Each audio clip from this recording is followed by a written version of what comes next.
आयुर्वेद की प्राचीन परंपरा को नए युग की वैज्ञानिकता और समर्पण के साथ आगे बढ़ाते हुए आरोग्य धाम ऋषिकेश और आरोग्य धाम मुजफ्फरनगर को आधुनिक भारत में आयुर्वेद की गंगोत्री कहा जा सकता है।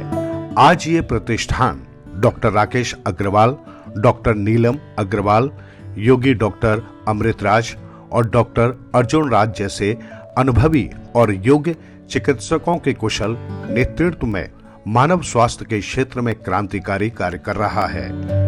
आयुर्वेद की गहराइयों में जाकर आधुनिक जीवन शैली से जुड़े रोगों का समाधान यहाँ न केवल पारंपरिक उपचारों से किया जाता है, बल्कि वैज्ञानिक दृष्टिकोण से भी इनका विश्लेषण और उपचार किया जाता है। आरोग्य धाम में न केवल भारत के कोने कोने से बल्कि विदेशों से भी लोग स्वास्थ्य लाभ प्राप्त करने के लिए आते हैं। ये संस्था सिर्फ चिकित्सा नहीं बल्कि इलनेस टू वेलनेस के संकल्प के साथ कार्य कर रही है।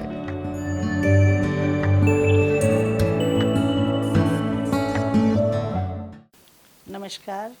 अगर शादी के 1 साल तक या इससे भी ज़्यादा समय शादी को हो गया है और हस्बैंड वाइफ साथ साथ रहते हैं और कोई कॉन्ट्रासेप्टिव भी यूज़ नहीं करते और बच्चा चाहते हैं तब भी बच्चा नहीं ठहर रहा है, तो उस स्थिति को संतानहीनता या इनफर्टिलिटी के अंतर्गत लेते हैं। इसके कई कारण हैं, जैसे कि हार्मोनल इम्बैलेंस होना, थायराइड का होना, ट्यूब्स ब्लॉक होना, यूट्रस का साइज सही ना होना और हस्बैंड के सीमेन में मोटिलिटी का कम होना, काउंट का कम होना और मार्फोलॉजी का ठीक ना होना। इसके अलावा भी आजकल का लाइफ स्टाइल जिस तरह का हो गया है, लोगों की दिनचर्या सही नहीं है, चाय कॉफ़ी का अधिक सेवन करते हैं, देर रात तक जागते रहते हैं, अल्कोहल का अधिक सेवन कर रहे हैं और देर से सोना है, देर से उठना है और फास्ट फूड खाना है। फास्ट फूड में डब्बा बंद फूड है, जंक फूड है और हाई कैलोरी फूड है। इसमें एक कारण लेट मैरिज का भी है। आजकल लड़के लड़कियां अपने कैरियर को लेकर के बहुत फोकस हैं, इसलिए भी लेट मैरिज हो रही हैं और उसके बाद चाहते हैं कि 2-4 साल बच्चे ना हों। ये भी एक बहुत बड़ा कारण है। आयुर्वेद में इस तरह के बहुत सारे पेशेंट हमारे पास आते हैं जिसमें कि आयुर्वेद में बहुत अच्छा ट्रीटमेंट है।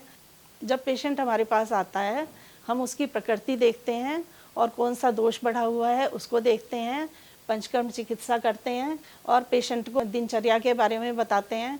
जब हम उसको डिटॉक्स करते हैं और फिर दवाइयाँ देते हैं, तो फिर पेशेंट को खाने पीने का भी विशेष ध्यान रखना पड़ता है। इसके बारे में बताते हैं कि वो जंक फूड ना खाएं, डब्बा बंद फूड ना खाएं, जो कि प्रिजर्वेटिव जिसमें ज़्यादा होते हैं, ये चिप्स वगैरह और इस तरह की चीज़ें अगर खाना ही है, ये सब फास्ट फूड वगैरह खाना ही है तो अपने घर पर बनाकर खा सकते हैं। इसमें कुछ हम योगा के पोस्चर्स भी बताते हैं जो कि जेनिटल ऑर्गन्स पर अनुकूल प्रभाव डालते हैं, जैसे कि विंड रिलीजिंग एक्सरसाइज है, भुजंगासन है जिसे कोबरा कहते हैं और पाद हस्तासन है। इसमें हम पहले पंचकर्म चिकित्सा करते हैं, पेशेंट की प्रकृति को देख करके, कौन सा दोष बढ़ा हुआ है उसको देख करके। इसके साथ साथ हम पेशेंट को जो दवाइयाँ देते हैं वो हमारे गाइडेंस में हमारे यहाँ दवाइयाँ तैयार होती हैं, जो रसौषधियाँ तैयार होती हैं। पंचकर्म करने के बाद ही ये रसौषधियाँ मिरेकल का काम करती हैं।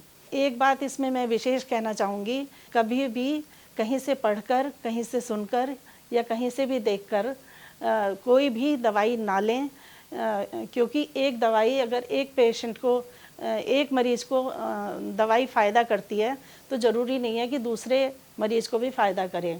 प्रकृति देखने का और दोष से डायग्नोज करने का हमारा यही उद्देश्य होता है कि उसका डायग्नोज सही हो। जब डायग्नोज सही होगा तो दवाई बिल्कुल मिरेकल की तरह काम करेगी। अगर आपको भी इनफर्टिलिटी की समस्या है, बच्चा नहीं हो रहा है, सारी रिपोर्ट्स ठीक आ रही हैं, फिर भी बच्चा नहीं हो रहा है, तो आप हमसे संपर्क करें, हमारे पास आएँ और इसका लाभ लें। आरोग्य धाम में न केवल भारत के कोने कोने से बल्कि विदेशों से भी लोग स्वास्थ्य लाभ प्राप्त करने के लिए आते हैं। ये संस्था सिर्फ चिकित्सा नहीं बल्कि इलनेस टू वेलनेस के संकल्प के साथ कार्य कर रही है।